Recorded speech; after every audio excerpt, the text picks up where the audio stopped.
Hello everyone, मैं शेखर मधुकर स्वागत करता हूं आप सभी का आज के हमारे the Hindu newspaper reading session में। फ्रेंड्स, क्या आपको लगता है कि इंग्लिश बोलना बहुत कठिन है? क्या आपको लगता है कि आप कभी इंग्लिश नहीं सीख सकते? क्या आपको लगता है कि आप द हिंदू न्यूज़पेपर कभी नहीं पढ़ सकते? क्या आपको लगता है कि आपको द हिंदू न्यूज़पेपर कभी समझ में नहीं आ सकता? या फिर क्या आपको लगता है कि आपका लक्ष्य बहुत कठिन है? क्या आपको लगता है कि आपका लक्ष्य आप कभी हासिल नहीं कर सकते? गाइस, आप सोच रहे होंगे कि मैं इन क्वेश्चंस को आपसे क्यों कर रहा हूं और क्यों मैं आज इन गहरी बातों को आपके सामने रख रहा हूं। गाइस, अगर आप में से कोई भी इस प्रकार की सोच अपने दिमाग में रखता है तो आज उस शख्स के लिए और उस हर शख्स के लिए जिसको चीज़ें डिफ़िकल्ट लगती हैं, कठिन लगती हैं, उस हर शख्स के लिए ये वीडियो बहुत ज़्यादा इम्पोर्टेंट होने वाली है। तो इसलिए इस वीडियो को लास्ट तक देखते रहें। और मैं इन बातों को क्यों कर रहा हूँ, आपको ये धीरे धीरे समझ में आने लगेगा इस आर्टिकल के ख़त्म होने तक। ठीक है फ्रेंड्स, तो जुड़े रहिए और शुरू करते हैं आज के आर्टिकल को। तो आज की जो हेडलाइन है आप देख सकते हो। आज की जो हेडलाइन है वो है बा लर्न्स इंग्लिश। अब यहाँ पर बी कैपिटल है, ए स्मॉल है, तो यहाँ पर बी जब कैपिटल है तो इसका मतलब ये कोई नाम है, कोई नेम है। बा लर्न्स इंग्लिश, बा ने इंग्लिश सीखी। अब ये बा कौन है ये अभी आपको थोड़ी देर में पता चल जाएगा। तो गाइस, आइए आर्टिकल की तरफ बढ़ते हैं और देखते हैं कि आज का ये जो आर्टिकल है वो क्या कहता है। फ्रेंड्स, शुरू करते हैं। Money by is 95 years old, has 6 children, 15 grandchildren and 23 grandkids. Guys, Money Bai is 95 years old, has 6 children, 15 grandchildren and 23 great grandkids. अब मनी बाई एक शख्स हैं जिनसे मैं आपको मिलाना चाहूँगा, तो आप एक नज़र डाल लीजिएगा इस लेडी पर।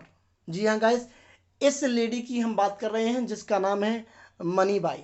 ठीक है फ्रेंड्स, तो इनके बारे में हम बात कर रहे हैं और ये सारी जो इन्फॉर्मेशन दी है वो इनके ही बारे में दी गई है। तो ये जो लेडी हैं जिनका नाम है money by is 95 years old. ये कितने साल की है? 95 ईयर्स, 95 साल की है ये। हैज़ 6 चिल्ड्रन, इनके जो चिल्ड्रन हैं, जो बच्चे हैं वो हैं 6। 15 ग्रैंड चिल्ड्रन, और इनके जो 15 हैं वो ग्रैंड चिल्ड्रन हैं, जिसको आप बोलते हैं नाती नातिन।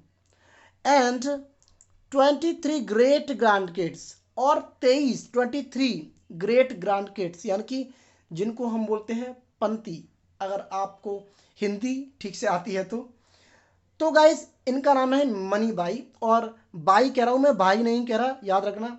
मनी बाई, इनकी उम्र है 95 years old and she has 6 children, इनके 6 बच्चे हैं। 15 ग्रैंड चिल्ड्रन, 15 इनके नाती हैं एंड 23 ग्रेट ग्रैंड किड्स, और इनके जो 23 है वो नाती जो मतलब जिसको हम पंती बोलते हैं वो हैं।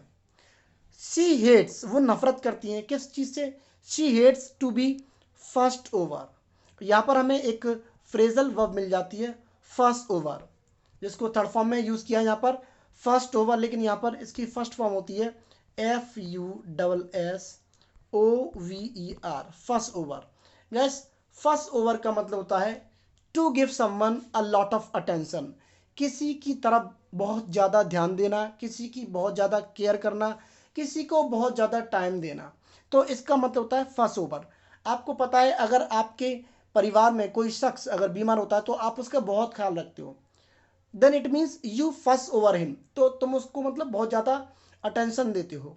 तो फर्स्ट ओवर का मतलब आपको समझ में आ गया होगा, आप लिख लीजिएगा।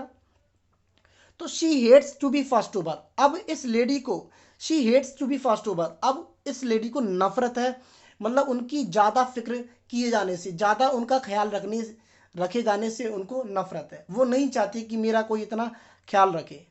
अब आगे बढ़ते हैं।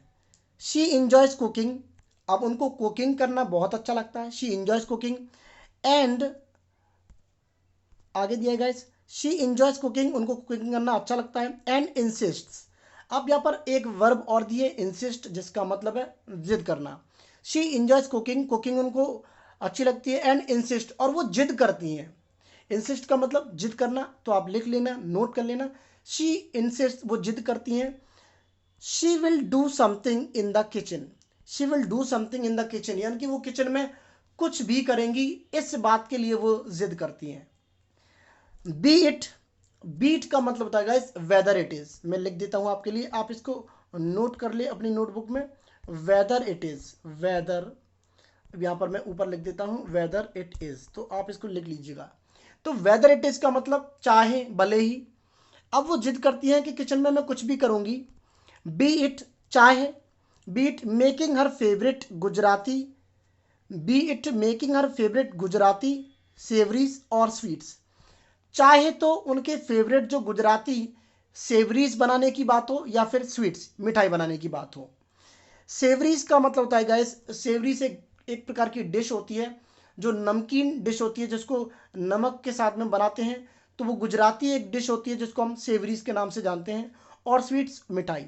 तो वो किचन में जाने की जिद करती हैं, किचन में कुछ बनाने की जिद करती हैं, चाहे वो उनका जो फेवरेट गुजराती सेवरीज है वो हो, चाहे वो स्वीट्स हो, कुछ भी बनाने की बात हो तो वो हमेशा किचन में जाने की जिद करती हैं। चॉपिंग वेजिटेबल्स, चाहे तो सब्जी काटने की बात हो। चॉप का मतलब होता है गाइस, आपको पता होगा, जैसे मूली गाजर को आप चॉप चॉप करते हो, काट के रखते हो पीसेस में, तो चॉप का मतलब होता है काटना। जैसे अगर आपको यूज़ करना है तो आप एक सेंटेंस बना सकते हैं कि my mother is chopping vegetables, मेरी माँ सब्जियां काट रही हैं। तो अब चॉपिंग वेजिटेबल्स, चाहे सब्जी काटने की बात हो। फॉर अ मील, मील मतलब भोजन, भोजन के लिए चाहे तो सब्जी काटने की बात हो। और इवन, और यहाँ तक की, और इवन रोलिंग आउट रोटीज, और चाहे रोटी बेलने की बात हो। आप अगर रोटी जानते हो, रोटी किस तरीके से चकले पर रख के बेली जाती है, तो चाहे रोटी बेलने की बात हो, रोटी बेलने के लिए आप लगाते हो रोल आउट। ठीक है friends, rolling out rotis for her family, चाहे वो अपने परिवार के लिए रोटी बेलने की बात हो। तो ये सारी चीज़ें वो करना चाहती है, इसलिए वो किचन में जाने की जिद करती हैं। अब आगे दिया है उनके लिए, शी लिव्स विद, वो साथ में रहती हैं, किन के, अबाउट अ डजन, अबाउट का मतलब होता है गाइस लगभग, करीब करीब, अबाउट अ डजन, करीब करीब एक दर्जन, ऑफ देम इन मदुरै। अब मतलब ऑफ देम यानी कि अपने परिवार वालों के बारे में बात की जा रही है कि मतलब जो नातिन हैं, जो नातनी हैं, जो great grand daughters and childrens sons हैं, तो उन सभी के बारे में बात कर रहे हैं कि वो एक दर्जन, लगभग एक दर्जन जो लोग हैं उनके साथ में वो मदुरई में रहती हैं। कौन, ये जो लेडी हैं उनके बारे में हम बात कर रहे हैं। अब बढ़ते हैं आगे। मनीबाई, जिनका नाम है, इस लेडी का नाम है, मैं पहले ही आपको बता चुका हूँ, मनीबाई रेफर्ड टू एज बा। तो अभी मैंने आपको बताया था कि बा का जो मतलब है आपको समझ में आ जाएगा, बा एक नेम है। मनीबाई रेफर्ड टू एज बा, यानी कि मनीबाई जो है उनको ही रेफर किया जाता है, यानी कि जाना जाता है एज बा के रूप में। यानी कि कुछ लोग तो इनको मनीबाई के नाम से जानते हैं और इनको ही बा के नाम से भी जाना जाता है। तो मनीबाई रेफर टू एज बा, मनीबाई जिनको बा के नाम से जाना जाता है, हैज़ यूटिलाइज्ड, यूटिलाइज का मतलब होता है उपयोग करना, has utilised the lockdown well. अब उन्होंने यूटिलाइज किया है लॉकडाउन को, लॉकडाउन का जो टाइम रहा उसको उन्होंने काफ़ी अच्छा यूटिलाइज किया, प्रयोग किया। टू टीच हर सेल्फ, अब किस चीज़ में, टू टीच हर सेल्फ, अपने आप को पढ़ाने में, खुद को पढ़ाने में, to teach herself English, अपने आप को इंग्लिश सिखाने में उन्होंने इस लॉकडाउन को बहुत अच्छी तरीके से यूटिलाइज किया, प्रयोग किया। तो गाइज अब बात आती है कि मैं उन सीरियस बातों को क्यों कर रहा था। आप देख सकते हो कि एक 95 ईयर्स ओल्ड लेडी है, उसने हार नहीं मानी और वो लॉकडाउन में इंग्लिश सीखने की इच्छा रखती हैं, इंग्लिश सीखने का जज्बा उनके अंदर है, तो आप क्या नहीं कर सकते। ठीक है फ्रेंड्स, तो इन बातों को मैं स्टार्टिंग में इसलिए कर रहा था कि आप कुछ मोटिवेट हो जाएं। तो फ्रेंड्स, तो आगे बढ़ते हैं। तो आपको समझ में आ गया होगा। Mani Bai refer to as Ba, Mani Bai जिसको बा के नाम से जाना जाता है, has utilised the lockdown well. अब उन्होंने लॉकडाउन का अच्छे तरीके से यूज़ किया है to teach herself English, खुद को इंग्लिश सिखाने के लिए। प्रोफिशिएंट इन कुची, अब कुची एक लैंग्वेज है। प्रोफिशिएंट का मतलब होता है स्किलफुल, कुशल। प्रोफिशिएंट को आप लिख लीजिएगा। प्रोफिशिएंट का मतलब होता है स्किलफुल, जिसको आप हिंदी में बोलते हो कुशल। Proficient in Kuchi, Hindi and Tamil. तो वो कुशल हैं, यानी कि वो एक्सपर्ट हैं किन किन भाषा में? कुची में, हिंदी में और तमिल में। आगे बढ़ते हैं। बा, अब इनको बा बोला जा रहा है यहाँ पर। बा now often springs a surprise. यहाँ पर हमें एक फ्रेज और मिल जाता है, स्प्रिंग अ सरप्राइज। तो स्प्रिंग अ सरप्राइज का मतलब होता है टू डू समथिंग सरप्राइजिंग, कुछ भी ऐसा करना जो लोगों को सरप्राइज कर दे, कुछ भी ऐसा करना जो सरप्राइजिंग है। तो बा now often springs a surprise. अब बा जो है वो अक्सर करके सरप्राइज कर देती हैं, sprinkling her conversations with English words and phrases। अब गाइज वो किससे सरप्राइज कर देती हैं? स्प्रिंकलिंग, स्प्रिंकल का मतलब होता है छिड़कना, बौछार करना किसी चीज़ की। जैसे आप सब्जी खाते हो, कोई खाना खाते हो, तो सब्जी में जब नमक कम होता है तो आप उंगली के सहारों से, जैसे फिंगर्स के सहारे से आप थोड़ा सा नमक आप ऊपर से छिड़क देते हो। तो यहाँ पर स्प्रिंकल का मतलब है छिड़कना, एक एक प्रकार का मतलब बांट देना किसी चीज को, ठीक है। तो बा now often springs a surprise. तो बा आप क्या कर देती है? सरप्राइज कर देती हैं। स्प्रिंकलिंग हर कॉन्वर्सेशंस, यानी कि अपने कॉन्वर्सेशंस को बांट करके, उनका जो वार्तालाप है, उनकी जो बातचीत होती है, उसको बांट करके with English words and phrases, English के कुछ वर्ड्स और फ्रेजेस के साथ अपने कॉन्वर्सेशन को बांट देती हैं। वो एक एक अजीब प्रकार का एक मतलब नमक छिड़क देती हैं, जिससे वो अच्छा लगता है, उनका जो कॉन्वर्सेशन है वो काफ़ी अच्छा लगता है। ठीक है फ्रेंड्स, आगे बढ़ते हैं। वाई नाउ, अब यहाँ पर बात की जा रही है वाई नाउ, यानी कि अब ही क्यों, अब ही ऐसा क्यों हुआ, अब ही उन्होंने इंग्लिश क्यों सीखी।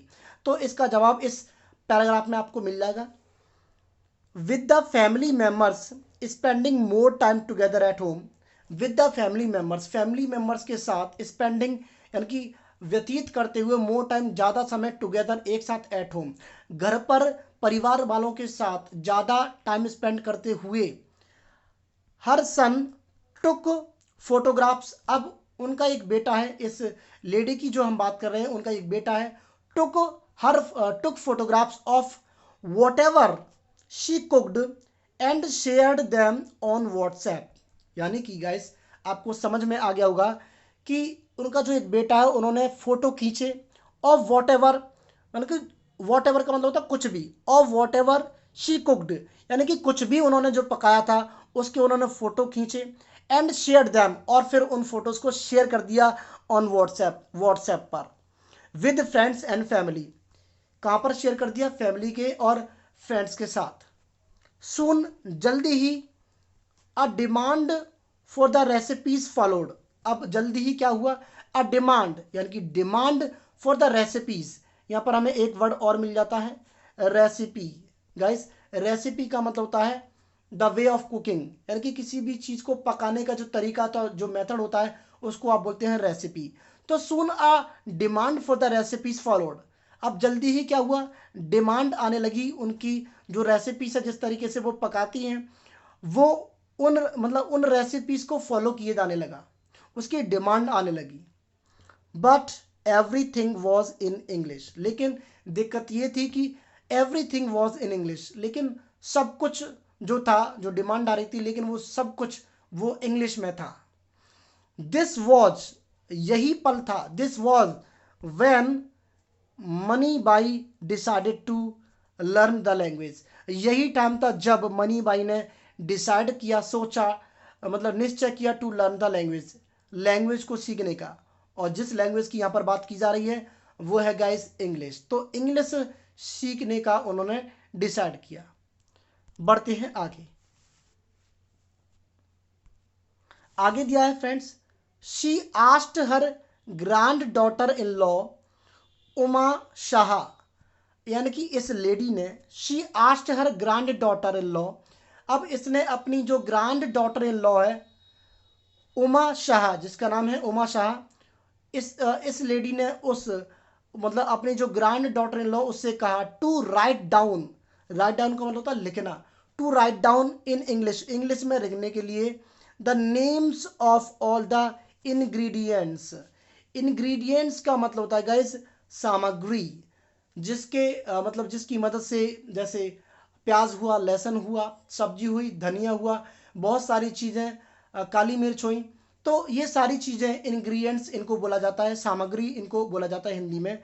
तो इस लेडी ने उमा शाह, जिनकी वो डॉटर इन लॉ है, उनसे कहा टू राइट डाउन, लिखने के लिए इन इंग्लिश, इंग्लिश में लिखने के लिए the names of all the ingredients, सभी जो सामग्रियां हैं उनके नाम इंग्लिश में लिखने के लिए इस लेडी ने उस उमा शाह से कहा। शी वॉज यूजिंग, गैस थोड़ा यहाँ पर देख लेते हैं, she was using in her cooking, यानी कि उन इंग्रेडिएंट्स का नाम लिखने के लिए कहा, शी वॉज यूजिंग, जिनको वो यूज़ कर रही थी, जिन इंग्रेडिएंट्स को वो अपनी कुकिंग में यूज़ कर रही थी, in her cooking, and the method of preparation, और जिस मेथड के सहारे से वो डिश को प्रिपेयर करती थी उस मेथड को भी लिखने को कहा। आगे बढ़ते हैं। एज, क्योंकि she dictated them to her, क्योंकि she dictated them to her, यानी कि शी डिक्टेड, यानी कि ये जो लेडी है ये उनको बोल करके बताती थी, डिक्टेट करती थी, डिक्टेट का मतलब तो आपको पता होगा, डिक्टेशन, इमला आप हिंदी में बोलते हो, तो डिक्टेट का मतलब होता है बोलना, बताना। She dictated them to her, तो ये जो लेडी है वो उस मतलब अपनी जो ग्रैंड डॉटर इन लॉ है उसको बताती थी बोल करके। आगे बढ़ते हैं। देन, यहां पर आगे दिया देन, तो ऊपर चलते हैं अब हम। देन विद सम हेल्प, अब फिर कुछ मदद के साथ, then with some help from the family, यानी कि फैमिली से कुछ मदद के साथ, फैमिली की कुछ मदद के साथ, बा मेमोराइज्ड, मेमोराइज का मतलब होता है याद कर लेना, तो बा यानी कि जो लेडी हैं जिनको बा बोला जाता है और इनको मनी बाई बोला जाता है, तो दोनों नामों से इनको जाना जाता है, बा इनका निक नेम है। Ba memorised the small scripts, अब स्क्रिप्ट क्या होता है, स्क्रिप्ट का मतलब होता है the written form of a movie, of a trailer, of a story, तो किसी भी प्रकार की जो स्क्रिप्ट होती है, जो स्टोरी होती है, जो इसको लिखित में, जिसको लिखित में आप दे सको किसी को, तो वही होती है स्क्रिप्ट। बा मेमोराइज्ड द स्मॉल स्क्रिप्ट्स, तो बा ने क्या किया, मेमोराइज कर लिया, याद कर लिया जो छोटी छोटी स्क्रिप्ट्स थी उनको। आगे रिकॉर्डेड देम, उनको रिकॉर्ड कर लिया, and sent of the audio clips, और जो ऑडियो क्लिप्स थी यानी कि ऑडियो में उनको रिकॉर्ड किया, एंड सेंट ऑफ, और उनको फिर भेज दिया। सून, जल्दी ही, recipes of her dhokla, thepla, khakhra, muthia, khandvi and bhelpuri, यानी कि ये सारी जो डिशेज हैं वो गुजराती डिशेज हैं, तो उनका नाम दिया है।